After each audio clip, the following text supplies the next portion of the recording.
войну. И эту песню вам спою, и каждый вам ее споет. Такая песня не умрет.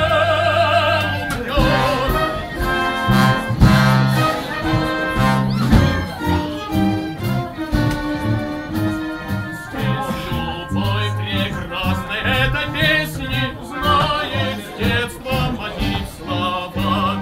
И когда поем ее мы вместе, нам это совсем не страшно. Чует звук, слышим характер.